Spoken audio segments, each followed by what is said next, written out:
Welcome back to another episode of Spiritual Teachers Podcast. With me today is Amanda Shannon. Welcome on, Amanda. It's such an honor to have you on. Oh my gosh, thank you. Thank you so much for having me. I feel so blessed to be here. It's such an honor to have you. Amanda is a spiritual business mentor, an angelic guide, and an intuitive strategist. So, we got some awesome topics for you guys today, including authenticity as your business strategy, conscious leadership, stepping out of the spiritual closet, and then how the angels and archangels can assist us.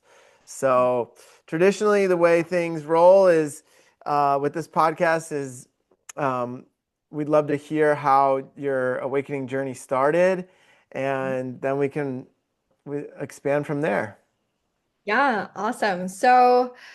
My journey was a little bit of almost like an onion being peeled back in Mhm. layers. Um, when I was a little girl, I always had this connection of talking to angels and being able to communicate with animals who had passed over.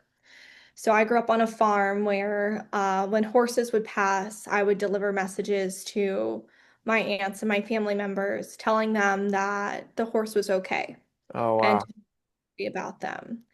But as I grew up in what we call the Matrix, I was so dead set on fitting in. I didn't quite understand why I always felt a little bit left out and not quite like the others.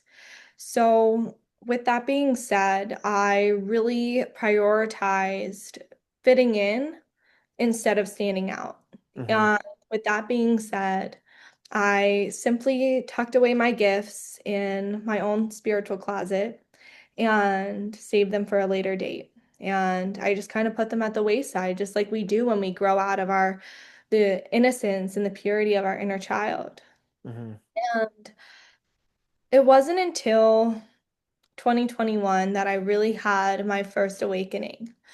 So I had gotten into some pretty serious codependency issues with drugs, specifically Adderall, because I had developed this belief that I I wasn't good enough and I was inadequate. And so I needed something to supplement that intelligence for me, to Hmm. make me feel good, to make me feel productive in my workspace. Hmm. But underneath the surface, I just felt so lost. I just didn't feel like myself. And I felt like I was playing a role in someone else's narrative, but I couldn't find my way out of it. And at this point in my life, God was a foreign concept to me. The angels I only knew of as my grandparents who had passed over. And then one day I took a pill that was not marked, and something in me said, don't take it, but I just decided to anyway. And that actually caused severe hallucinations and it caused my blood vessels to inflame. Whoa. Yeah, which meant that my legs turned purple. Oh my It, God. I looked down at my legs and I was like, holy shit, something's really wrong. I remember calling up my mom on the phone and being like, Mom, look at my legs. She goes, you need to go to the emergency room right now. And so I did. And at this point in my life, I had received this Healing with the Angels Oracle deck by Doreen Virtue Hmm. that I had been, dabbling with because that gift of mine wanted to come back. I just didn't know how it wanted to come through. And I I knew of Archangel Michael from this deck. So I'm sitting in the ER, kind of just not taking it seriously at all, right? Like, Snapchatting, like showing people that I was in the emergency room, just not taking my own life seriously. Hmm. Until the doctor said, "We don't know what's wrong with you. Like, there's something going on underneath the surface that could be killing you, and we need to hold you overnight." And Wow. that's literally when the lights came on inside of me and I was like, holy shit, I'm scared. Like I'm really, really scared. Well, So I just have a question. So, where did this pill come from? Did somebody give it to you, or like did you find it on the ground? Like, I'm so curious. yeah, so this guy that I was seeing, he gave it to me. Okay. Did he And take it too? no, he just gave it to me. And he And didn't know what it was. no, I thought it was a Plan B pill, even though I knew it wasn't. And but I just took it anyway. Do Like you I know don't where he got it from? mm-mm. Still to this day, like it's kind of a mystery. So the angels actually led me to what the pill was. Okay. But it when I told him I was in the hospital, he was like, "You're fine. Like you're just having like symptoms. Like you'll be all right." And God. I'm like, "So you knew what you gave me. Like clearly he knew what it was, but he wouldn't tell me what it was." And it was just like I just didn't value my life. And I took it and like everything inside me said don't do it, but like I was just like what's the worst that could happen? Hmm. And the word like and it sent me to the hospital into the ER. Hmm. Um yeah, so as I was sitting in the ER, I just decided I was like, you know what? I'm gonna pray for like probably the first time in my life, and I'm gonna pray to Archangel Michael Hmm. because he was the only archangel that I knew. And I just simply said, like, listen, Michael, God, if you're hearing me, like, if you save my life, I will dedicate mine to you. Hmm. And I I said that prayer over and over again, and that next day I woke up and all of a sudden I looked down at my legs because they were going to put me in contact with a hematologist, which is a blood doctor. Hmm. And I looked down at my legs and it was gone. Hmm. And so the doctors were able to release me. And as I was packing up my things, I look over into because my hospital room was made of bricks, and sometimes people write things in bricks. And I looked over and I just saw in the hospital room, your angels are here. Hmm. And a few days later, I was listening to the song Hallelujah, shuffling my angel card deck, and which card flies out? But the Archangel Michael card. Hmm. And I just remember in that moment, I just started to cry because I was like, oh my God, like he heard me. Hmm. Like he saved my life. And it was from that point on that I genuinely meant what I said. That I said I would change my life because you saved mine Hmm. and I would live for you. So that was the catalyst moment. Now, I was still weaning myself off at this point of Adderall, of the drugs, and then I found myself losing my job. I found my close circle of friends no longer my friends. So like the typical awakening, like just after that moment, like everything in my life just went up in flames. I mean, no money in my bank account. Like it was just like a rock bottom moment. But Full reset. yeah, like literally. And but in that moment, I was just like, I don't know. So I'm gonna be okay. Because it was just like that when everything started to fall away, all of a sudden I started to come online. Hmm. Like I started to be able to like hear different voices and see energies around people and like feel people's energies. And then I remember walking in the park, being so drawn to this stranger.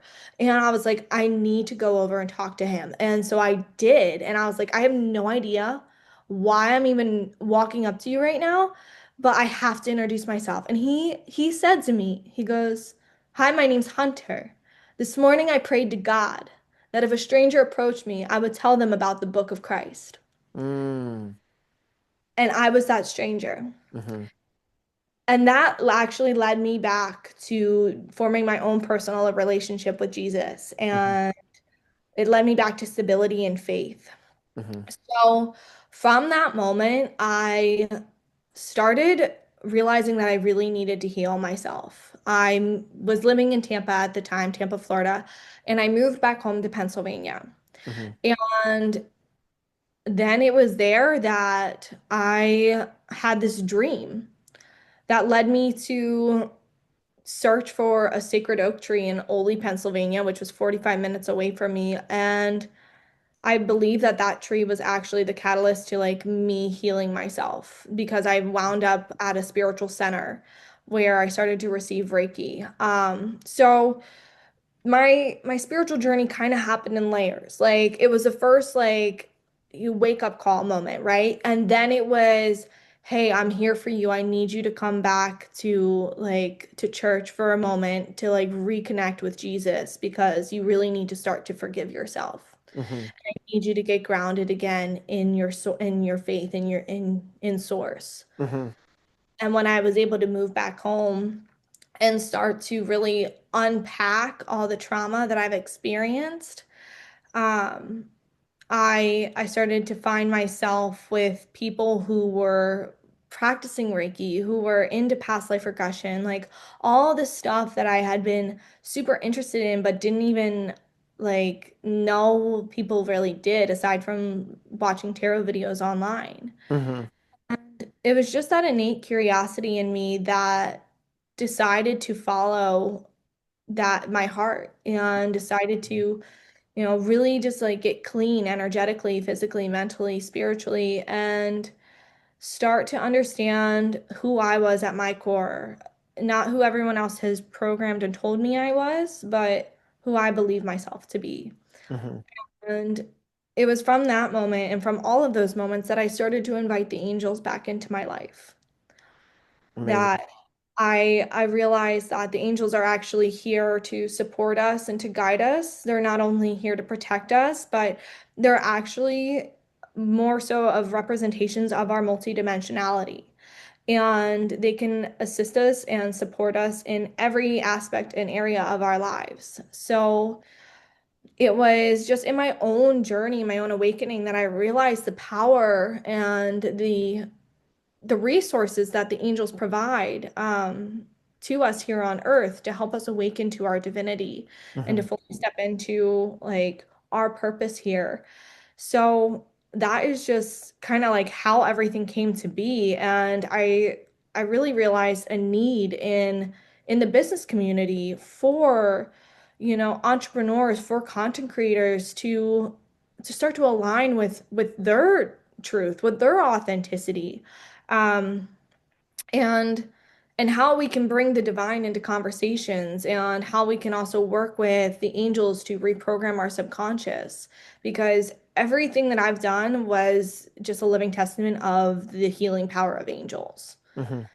So that's kind of the work that I do now is showing people that pathway towards self-transformation and thus like business transformation if they're entrepreneurs. I love it. I love it. I think it's a really important offering that you have, and I can really feel your connection with the angelic realms. And there was two questions that came up while you were sharing, and one was the sacred oak tree that you mentioned. Was that somewhere you had visited before, or was that like a vision you got? Can you talk a little bit more about that? Yeah, so when I moved back home to Pennsylvania, I had this dream about a girl committing suicide. She jumped off a four-story building, but her friend came up the stairs and said I was 8 minutes too late. And then all of a sudden, the girl who had committed suicide flew in as a white dove and landed on her arm. And Mm, we both looked at each other and were like, "That's Samantha. That's your friend. We don't have to tell anybody."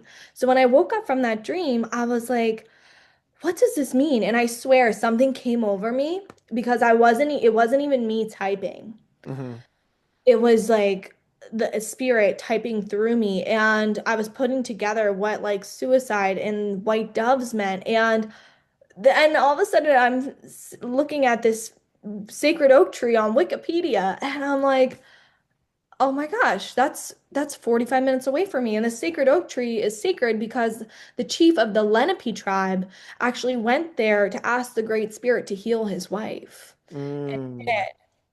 And then the Lenape tribe went back to the sacred oak tree to create peace amongst tribal wars. mm-hmm, And the Great Spirit answered the prayer. mm-hmm, So when I went out to go visit this tree, it was on private property, so I wasn't able to actually get to it. But I drove past that healing center and I was like, and I set the intention, I'm gonna touch this tree. Like, mm. this tree's gonna help me heal. So I pulled in and lo and behold, they had a piece of the tree that I was Wow. able to touch and they let me hold it. And like, it was just, yeah, so it was super cool because I was like meant to go there. And it's like, follow your dreams literally and like whatever dreams you get while you're sleeping. Mm-hmm. You never know where they're going to lead you. Absolutely. Absolutely. That's really beautiful. That's really beautiful. Yeah, I'm in Pennsylvania right now, and so I Wait, what was part? I'm in the Poconos. Okay, okay.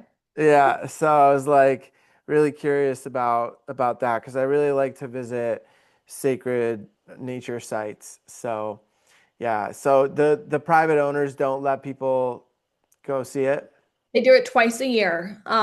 So they just had one opening in June, and then I believe they do it in the fall. Okay, Sometime in the winter. So I would say like look up. It's like Oli Oley, and then like Sacred Oak Tree, it'll pop up and you'll be able to see like what times you'll be able to go. That's open to cool. the Cool. I love Mhm. that. Okay, amazing. So, and then the other question that I was really curious about is you mentioned the communication with animals, which is Mhm. like a really sacred gift, right? Did that start to come online for you? So I feel like the way I connect with animals is very sacred, and it's something that's still developing for sure. I mean, my cat Snoop, we definitely have a really close bond where, um, if he's out for the night, I ask him just to come to me in my dreams, and deliver me a message that he's okay, and he does. And even when like I call to him, I'll whistle for him like he always comes. But that's something that I want to explore more. I actually like it's like I know it's there, but I just haven't really opened up to it more yet. Hmm. Yeah. And as a child, as a young girl, how did they communicate to you? Was it more clairvoyant, clairaudient? How, like, would you hear their voices, or would you just kind of have a knowing? What was their way of connecting with you? I would say it was more of a knowing. Okay, Mhm. okay. And would they come in their dreams or in your dreams to you, or what was there any other ways that they communicated? So they would communicate to me like in my dream state and just like that inner knowingness. But for the ones that were still there, they would just like stand by me and we would just like sit and have conversations together. And they would just like stand at the fence, or I would go in and like, talk to them. Just like, we're having a conversation. I just talk to them like that. Mhm. And that's how we communicated like when they were still alive. Okay, beautiful. And then you said you could communicate with them after they crossed over as well? And what is that? What would that look like? It would be like you would ask a question out loud, or similar kind of vibe, or different? So this is when I was really little, Hmm. and it would be just more of that, like them just coming to me, whether that's like, yeah, in my dream state or just that inner knowingness, and then me not even understanding like what it was, and just relaying the message to my family. Hmm. Okay, so because I'm super curious about this, right? Like, would they come as uh, the form that you knew them as before they died, or did they, like, let's say they got some sort of because sometimes they say like spirits will come with like whatever wounds they had when they died. Like, would you see them like as complete animals most of the time? Yeah. Yeah, that's how, I mean, that's how they come to me. And like, even when I've like received other messages from like people have passed over too, they always come to me in like their fuller form, Mm-hmm. not in their wounded form. Mm-hmm. Okay. Yeah, that's really beautiful. I mean, that gift is really important, I feel, because people are so connected to their animals. You Mhm. know, like I had a cat probably like 6 months ago, and him and I got so close, and I rescued him as like a little kitten, and he was just so loving and sweet, and we would let him just roam free, right? Mhm. And I had like a apple collar on him so I could see where he was. And one day my neighbors came over and they were carrying him, and he ran in front of a car and got hit. And it was just really like it just like really hit me hard, you know? And I was just like, why did you choose such a short time here? You know, like we were just starting to connect and vibe and really love on each other. And he was just like, now I'm one of your permanent guides, you know. And like I saw him come when he was still alive, actually. I was doing a Native American sweat lodge, and I saw him come as like this saber-toothed tiger and like sit on top of the lodge and like protect it, you know. And so he was kind of like, now I'm here with you all the time, and I'll also potentially come back as something else, like a different animal. So um, I believe in reincarnation very strongly. So he may already be back as my puppy that I have, but I'm not 100% sure yet. But yeah, like, do you have do you have what are your thoughts on that? Like on when animals cross over really early, what do you think? Maybe they just wanted to experience being a cat for a little bit, right? Yeah, it's almost like humans, right? Like we all have contracts here on this earth, and we're only beginning to touch the surface of like what the true power of God is, and like why God does what God does, right? And like why souls show up in the way and in the span of time that they do. And I just believe that animals come to us to help us evolve or to support us through something. And when they do pass, it's because they've unlocked that within you, and you've helped them move over and evolve and them for you. hmm So it's always super interesting because it's like, yeah, like when they do pass over, they're on your spiritual team, and they can help you more in that form as opposed to being in a physical vessel. hmm So I believe that like animals, just like people we come into contact with to help us grow and evolve our state of consciousness. But I feel like also animals are really here to help us heal. hmm For sure. For sure. Yeah, I know for me, as you were talking, I remembered like it was a huge heart opener for me. It just like blasted my heart chakra and my heart, and that love just started pouring out. So that I know that was a big part of it, and I know that also I believe that a part of him wanted to see what it's like to like observe what it's like to be human, right?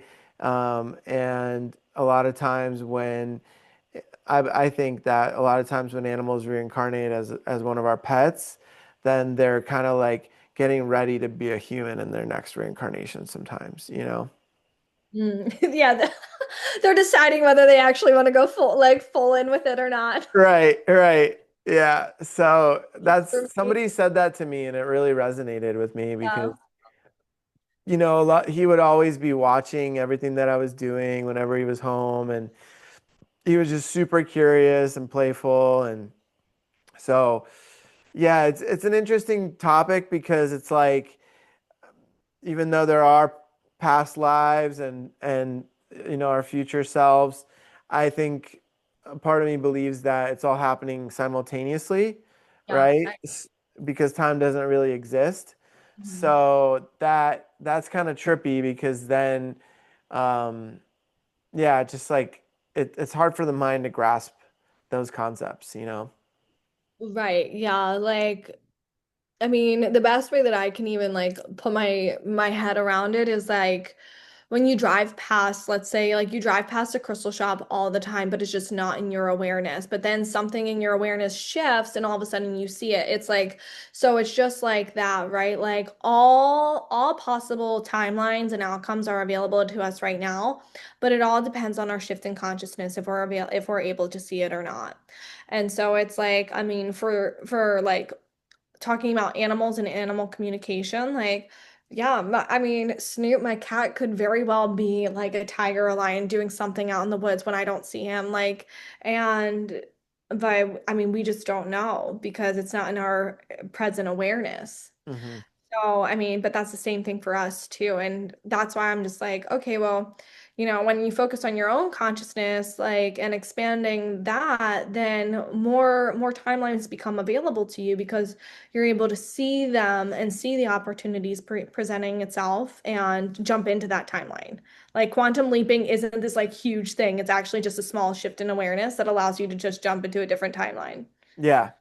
Yeah, I mean, COVID was a great example of that, right? Like where it really kind of split off with people that were really just like enjoying the moment and being present and in that state of love and surrender. And then you had the opposite side, which was really fear-based and like locked in and not going anywhere, those kind of things. And that was the first time for me that I really noticed that duality, right? Like on this planet where it's like we're all on the same planet, but we're living in very different frequencies, right? And I was thinking about that this morning, how even as an individual the frequency will shift depending on what I'm choosing to do, right? Like if I choose to watch a show on YouTube or something that is not of the highest vibration, then it's going to impact my frequency. And and even music, like anything, everything is frequency, right? So uh, I was thinking about that, how it really, there's ways to maintain our frequency, and then there's ways to lower it or increase it. Yeah, absolutely. And it's so funny. I was watching like Men Who Stare at Goats last night. I don't know if you've ever seen the movie, but I I think mean, I it's have. just they were talking about subliminal messaging, and I mean, like you can feel the energetic shift in like commercials or in a certain like television show. And like I used to be super in like I would watch TV all the time, and now quite frankly, I'm very selective with like what I watch because of the energetic frequency. Just because you're not able to like consciously hear it, like you can subliminally, like you can subconsciously hear the messaging that they're actually like feeding you underneath the surface. And I mean, same goes for music. Like I have a higher self playlist that I listen to like bring up my energy and bring up my vibe. Hmm. Um, but I truly only enjoy listening to music that is like high frequency. And that means like being conscious of the lyrics that I'm feeding myself. Like your body is a temple. So like treat and your energy is sacred. So it's like, how can I treat myself like a piece of sacred, like I don't know, like a sacred energy, Hmm. in everything that I consume. Hmm. Absolutely. Yeah, and it comes down to everything that we bring into this vessel, whether it's sight, sound, food, even the water that we drink, the water that we shower with. I mean, it comes down to everything that is connected to this body and to how this body experiences this plane, right? Yeah, absolutely. And I feel like that's where the power of intention lies too, because we are alchemists. We can alchemize anything, right? And so just with the power of of our intention. So even yes, like we would love high quality water, but let's say not we're not in a place where we can frequently access high quality water, right? Well, we are divine. We can use our divinity to change the codes and the frequency of the water that we drink just by Mhm. simply infusing a higher vibration, using our words, using our intention into our water, into our food. Like it's it's all for the changing and the shifting. It just depends on like your perspective going into it. Absolutely, absolutely. Same thing with like I always say a prayer before I eat with my Mhm. food, right? Like blessing this food to be in the highest vibration for my mind, body, soul, and spirit, and then saying thank you, thank you, thank you. And if I'm eating any seafood, just like thanking the beings that gave their lives, and just being very intentional and very honoring of that nourishment, right? Because it is becoming part of my body as I'm ingesting it. And especially, if you order out or get fast food, like I don't eat that stuff anymore, but if somebody's still indulging in that, then it's like making sure to clear the food and bless it because you don't know the energy that people were putting into it as they're cooking, right? Like, Right. yeah. Yeah. So like somebody could be going through a really tough time and they're either just their energy by touching it and working with the food is going into that. And so I find it's really important to clear the food before and bless it up before ingesting it. Mhm. Yeah. Yeah. And I do the same thing. yeah, I mean people have been doing that since the dawn of time, right? Like just like deep gratitude and appreciation for the nourishment. Mhm. And I think now society's come a little ways away from it because of, we don't see the cow being slaughtered. We don't see the sometimes horrendous environments that they're in and the butchering and all that. So there's a dissociation between what a hamburger, right? It's not even called a cow anymore, and the process that had to go through for that to be on our plate. Yeah, and even though we've been living in a level of disassociation, I do really feel a shift happening in our collective consciousness, especially within the younger generations where they're asking those questions, they're inquiring a little bit further about like, sustainability, about the quality of life that, their food had, that the animal had, and they're bringing more consciousness into their choices, into their buying behaviors, and into what they consume, whether that's food, television, brands, like and everything. So I feel like we're slowly but surely like moving back into that deep state of gratitude, which is also back into that unified consciousness where we're appreciating the land in which we walk on. For sure, for sure.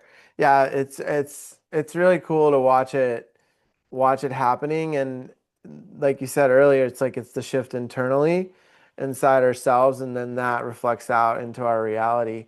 And Mhm. I really there was a few moments where as I was working on myself, I had like a aha moment, right? Of like, oh wow, okay, like I guess whatever I just did working on myself worked because now I'm seeing it in the music around me. I'm seeing it in the mainstream. It's like there's this new term called woke, right? Like back then, and it's like all this was becoming mainstream, whereas before that, it wasn't quite in the collective consciousness yet, and it was really powerful to have that moment of like, wow, okay, it is really rippling out and affecting the whole planet.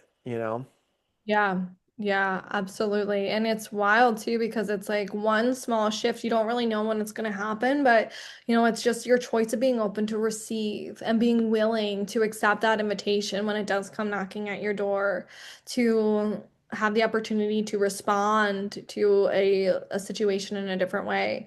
And when you do that and have that internal shift, like you said, like everything in your life changes. Like all of a sudden, like you just don't see things the way that you used to. Hmm. Yeah, absolutely. Absolutely. So maybe we can bring it back to angelic communication and how angels have impacted you since that Mhm. experience. I know for myself, the numbers started coming in really strong, the angelic numbers, and to the point where I couldn't ignore it anymore, right? In the beginning of the awakening. And then I got the angel deck, kind of like I got a couple, and that was another way of like really clear guidance. And then then there would sometimes physically appear for me. Like I've had a few times when um, my guardian angel appeared in my physical reality, which was really powerful. And then they speak in other ways, right? Like through just a knowing or just like a heart connection. Have you found any of that for yourself? Yeah, absolutely. I would say I'm dialed in on the angels. I you should see my feather collection. But the Oh yeah, angels are that's another way is feathers. yeah, Yeah. yeah. Hmm. Like feathers, coins, I mean, you name it. Like the angels are so cool because they understand that we are sensory beings. Hmm. Like they get that. And so that's how they're going to come to us too. But the cool thing about angels is that just like a relationship, you have to call them in. Hmm. Like you have to say, "Hey angels, like I need you and I want you to be here with me now. Like lead me and guide me today." So after that experience, after my awakening, I started calling in my angels and Archangel Michael to work with me every single day. Hmm. Like, whenever I would feel even scared or anything, I would call in Michael and I would just feel his presence, like his protective energy around me. But then I'd be walking and I would just see feathers, like out of nowhere. Hmm. And it's like almost like a little angelic scavenger hunt, right? Like, you find a feather, you see the number 111 on a license plate, and like you find a penny just randomly on the ground, and you're like, what does all of this mean?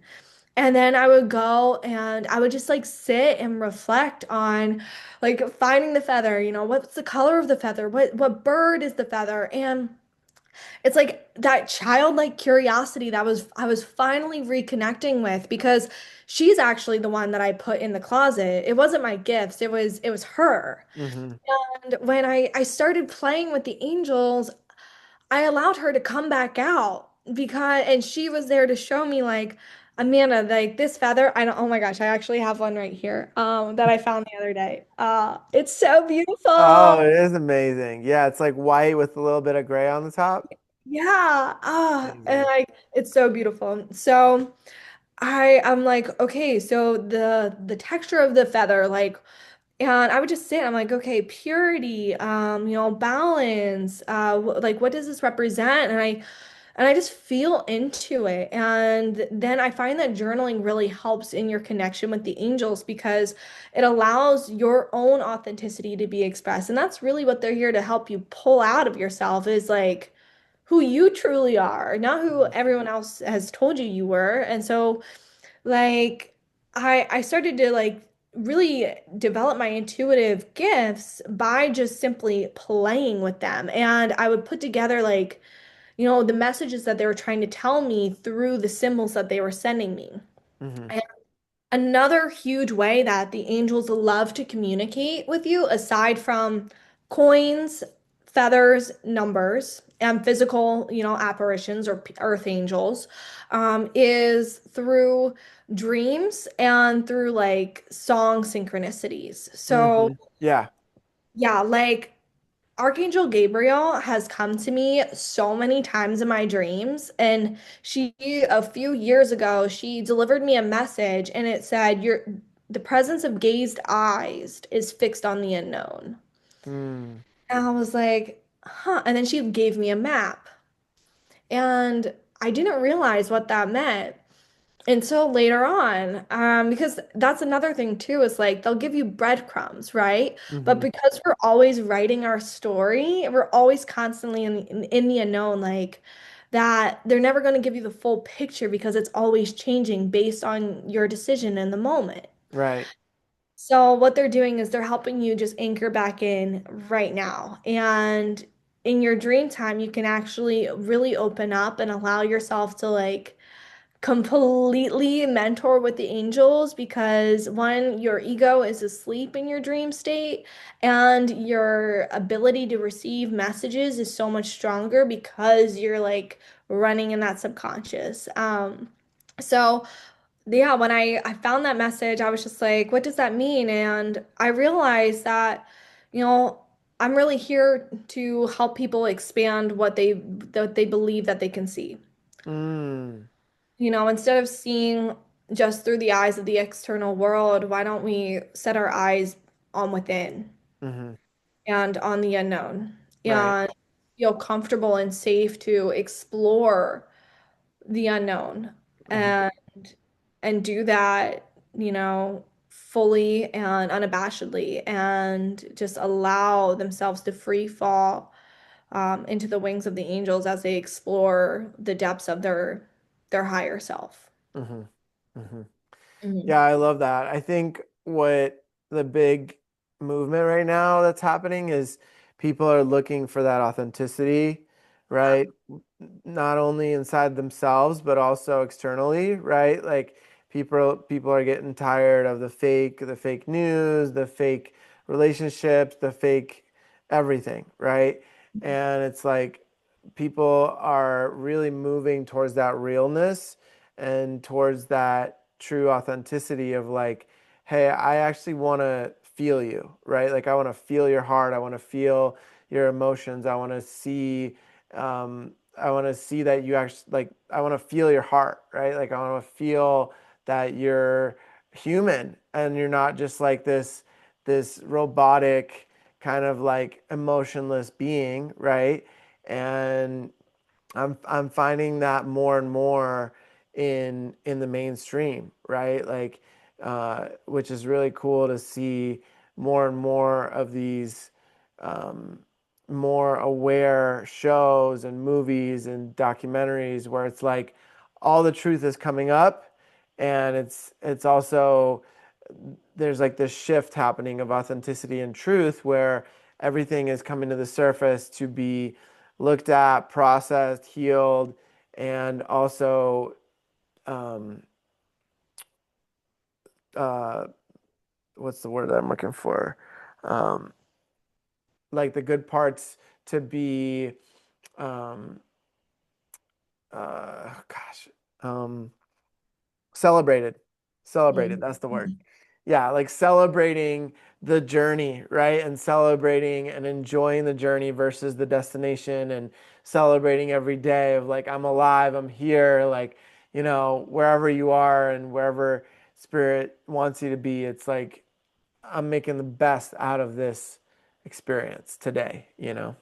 Yeah, absolutely. And you know, it's like for so long, like I tried to like shame my ego, and say like and blame my ego for all the shit that was happening in my life. I'm like, you know, all my mistakes, like would blame it on the ego, blah blah blah. And then I realized it's like, Amanda, like by doing that, you're actually shaming yourself, like that your ego is a part of you. And so I called in Archangel Raphael to help me see things differently. And what he recommended to me was to see my ego as the basis of my authenticity, of the ego is my humanness. Hmm.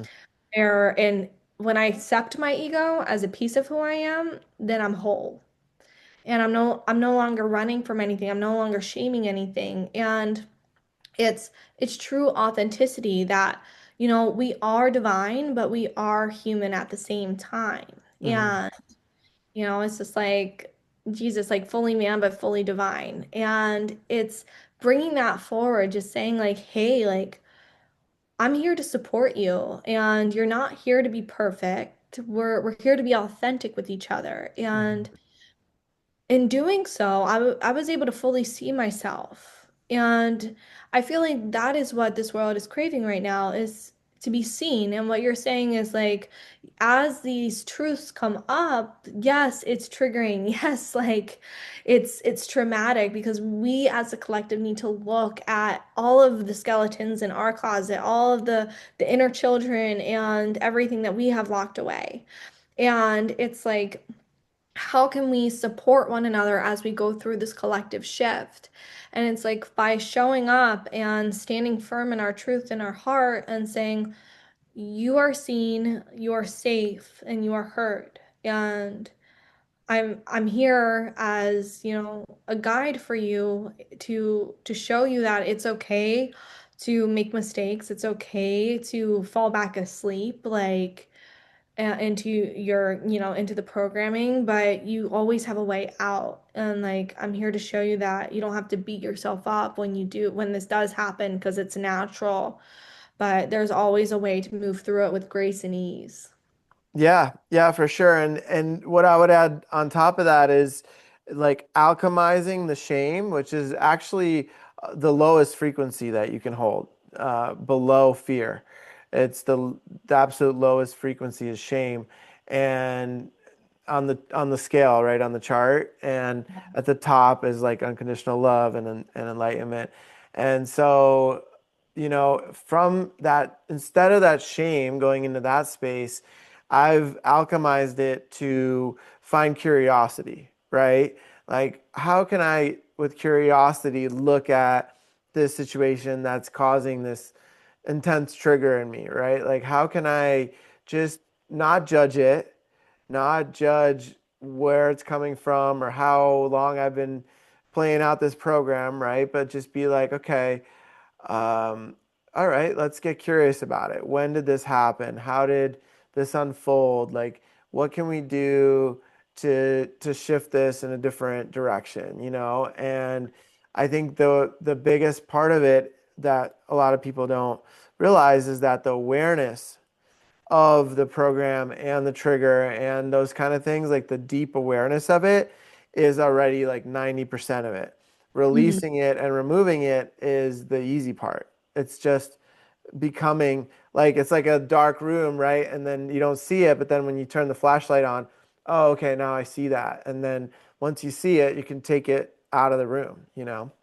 Right. Yeah. Like awareness is your BFF. Like when it comes to like dismantling like old beliefs, because it's just like, yeah, as soon as you have eyes on it, you're like, oh, all right, game, set, match. Like, I got you. Hmm. Like, I'm gonna shift out of this. Hmm.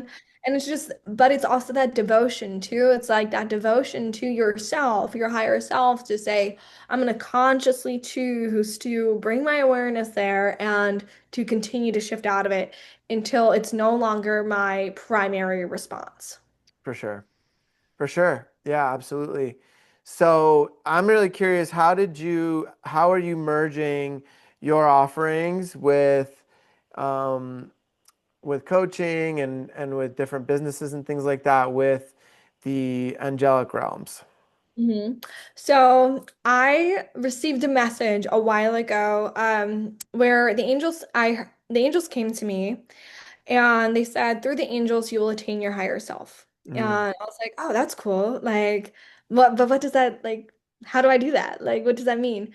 And then they came and they were like, okay, well, we're going to help you. So each archangel actually is a representation of our multidimensionality, of a different aspect of our higher self. hmm. So what I do and what the archangels actually brought through, I can't really take any credit on it, is that they walk my clients, my students through the Angel Academy, which is my Mm, signature offering, and they show them how to, reframe the relationship with fear. Like that's what Archangel Michael's wheelhouse is. So they come in and help them activate these aspects that are already within them, like courage and confidence, and showing them that there's truly nothing to be afraid of.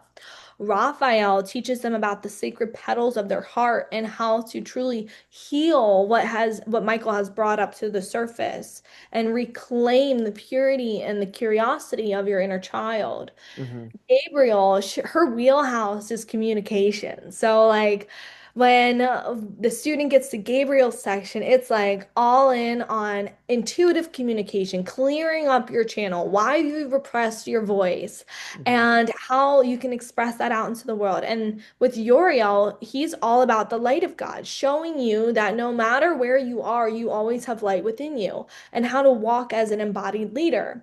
And then, I mean, there's so many more archangels, but like those are the core four that I really focus in on specifically for my signature program.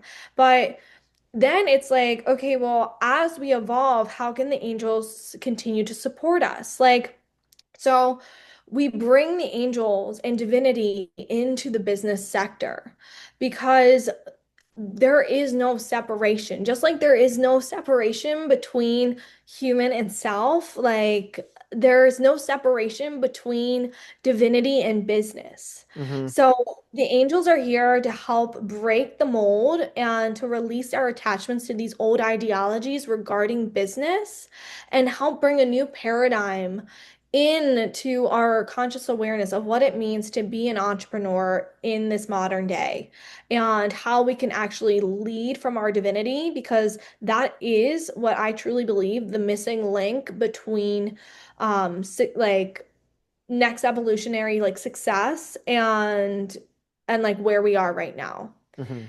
So that is really like how the archangels can assist. They assist on the personal end, but then they can also go in and show you how to rewrite your strategies, how to use technology to elevate your business. Like they're here to assist and support you throughout your personal journey and your professional experience.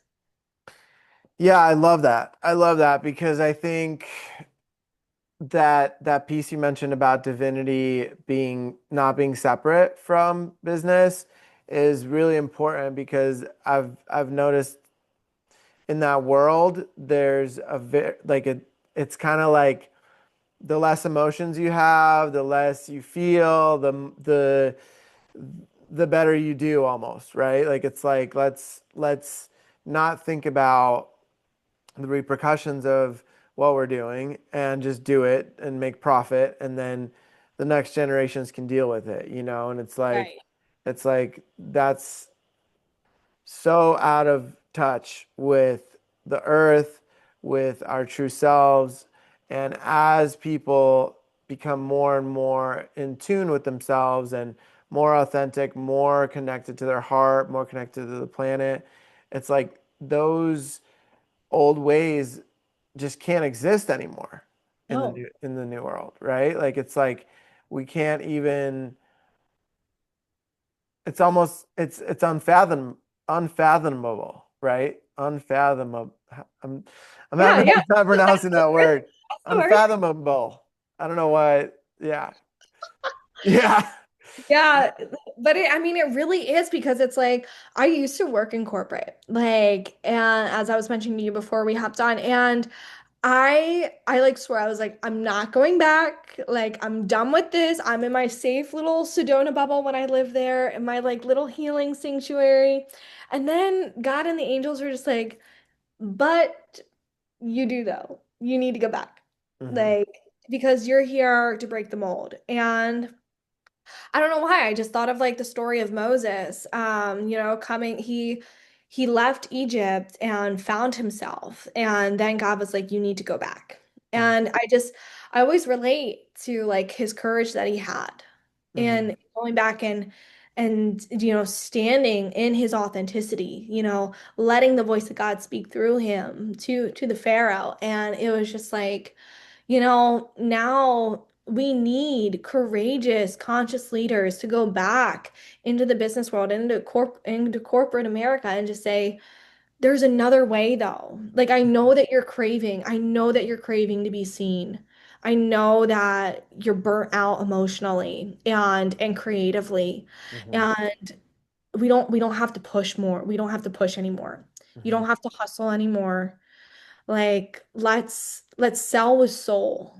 Let's lead with authenticity. Hmm. Like, I'm here to show you that there is a much lighter way of doing business because this is business that's fully aligned with your mission, why you even started this company, that's going to support not only you, but your employees, your team, and the customer experience. Like, so how can we bring heart and soul back into strategy, into the boardroom? Like, and but it's scary though. I mean, like, because here I am, like, leaving this little bubble and other people that want to do the same thing, right? And it's like all of a sudden you're just smack in the middle of like this fear of judgment. And it's like, oh wow, like how do I navigate through this? Like, because are they going to judge me for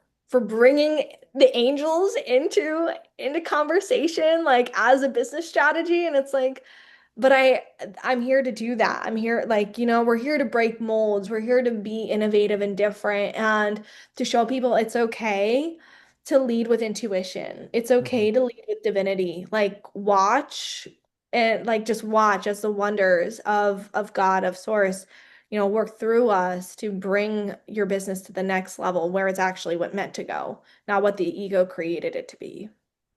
Yeah, I mean, absolutely. And as you were talking, it's like, imagine if businesses incorporated a hour of meditation every day, or even a half hour, right? Imagine if, before a meeting, we had 10 minutes to just like ground down, like sit, in a foot bath, or put your feet on the grass, and, or have like a yoga offering every day. There's so many ways to incorporate and make the business world, as we're talking about it, more connected, right? And like asking spirit for the next step or the next phase, or like, I know this one crystal shop that the owner does a pendulum reading, and like that's what answers all her questions. Like, she'll ask the pendulum, do I need to order this batch of crystals? And she'll either get a yes, like, do I want to hire this person? And so she's giving a higher power the the reins, right? Like, instead of um, fully, like, there's like a true surrender in that, right? And it's in especially in the masculine energy on the planet right now. It's like there's a really difficult time for a lot of men to surrender and to be uh, able to just be like, okay, let's see what flow feels like, right? And it's like that surrender is where a lot of the magic happens, right? And but also incorporating that with the movement forward and the structure, right? And like it's a really interesting conversation because I had, when this podcast is out, it'll already be released. But I had my buddy Ben come on, and he has a Shilajit company, Mhm. and he talked about how he's doing business in a very conscious way. And he went to Nepal and met the Sherpas, and is doing it in a really, for me, from my perspective, a very correct and aligned way, I should say, instead of correct, very aligned with the planet, with um, you know regenerative ideas and regenerative possibilities of whatever it is that is being created. So it's not take, take, take, take, because there's a limit to how much we can take, right?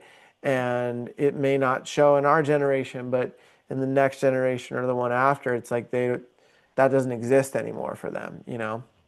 Yeah, and I love what you're saying too about like the masculine and like how we really need to surrender because It's all about the rise of the divine feminine right now and bringing back into balance that harmony between the sacred masculine and divine feminine. Hmm. The feminine is actually the one that is, we can lead with that, but the masculine is the channels, the strategies in which that energy can flow through. Hmm. So you get this idea, but you use your masculine to set up the systems, but it can be a very intuitive based system. So it's like, how are both of these energies working in tandem with one another at their fullest capacity? No one is like, it's not from a wounded place, it's from like a place of like complete healedness and like strength. Hmm. And how can we relate these two energies and infuse them into our business? It's like, well, let's lead with our divinity, but set up structures that support the energy that's being channeled through us. Hmm. Yeah. Yeah, absolutely. Absolutely. And I think it's unraveling and unfolding as we go, and it's creating more aligned ways to be on this planet, and to receive the I think eventually we're going to shift away from money altogether, and it's going to be like trade, and just like things will manifest for people. Yeah. I think that's the next step eventually, because I've seen it in the spiritual community where I'll want something and I'll just ask for it to my angels, my guides, to the higher power, and then I'll go to lunch with my friend, and let's say I asked for a backpack, right? My friend, I'll be having lunch and they'll be like, "You don't need a backpack, do you? I have one in the car that I'm trying to get rid of." Like that happens often in that frequency, right? And that's that 5D frequency that, we're taking steps into, and it has to happen on all levels, right? It has to happen in the business level, has to happen on the personal level, has to happen on the romantic level, all the truth opening up. It happens on all the levels, right? And it's like there's no more hiding, and it's like we're not numbing anymore. We're facing our stuff, and we're moving through it and healing it so that things can continue to move that towards that direction. Yeah, absolutely. And it's it's so cool too because it's like all these people with these beautiful like businesses and that are operating from this conscious standpoint, like we need those people right now because as others continue to awaken, like in what you're talking about in all areas of our life, like romantic, like environmental, business, like we need all these people here with their beautiful offerings, with their beautiful perspectives to support everyone at any stage of their journey Hmm. and to like to show them like, this is how we lead from truth and authenticity. Like, let me inspire you, let me empower you. Hmm. Absolutely. Absolutely. So, the last topic we were going to talk about was stepping out of the spiritual closet. So, what does that mean for you? And what is that? I mean, I feel like we've already been talking about it, but it's kind of a term that, yeah, what does it mean for you? So, what stepping out of the spiritual closet means, at least for me, is stepping into the fullest expression of who I am. Hmm. Just truly not playing by the rules of anybody else, but living in authenticity with my heart and showcasing people like who I am, like, and not hiding my gifts, not hiding like the truth of who I am, and just letting it rip and not being afraid to ruffle feathers, to trigger people, or to play into other people's traumas. Like, I'm not here to do any of that. Hmm. I'm simply here to be myself, to lead with compassion, but to lead with, compassion and passion, Hmm. and show people it's okay to do the same. Like, we're not here to like be our own individual sector. We can actually take what we have and fuse it into these different areas of life and help to elevate the consciousness. And that's like also stepping out of the spiritual classes, realizing like we don't have to be like this healing community right here. Yes, that's amazing, but it's like, how can we grow? How can we spread out and bring it to the masses? And the way that we do that is going in and saying, like, this old paradigm, it's not going to work anymore. Hmm. Like, and showing people a new way to level up in their lives. Absolutely. Absolutely. I love it. I love all of your offerings and I love how connected you are with the angels. And I'm so excited to hear how your connection with the animal realm and the animal spirit realm continues to evolve and grow. And it's been such an honor to have you on, Amanda. Thank you so much for coming on. Thank you so much for having me. It was an absolute treat to be here, Peter. Amazing. Until next time, Amanda, thank you. Thank you.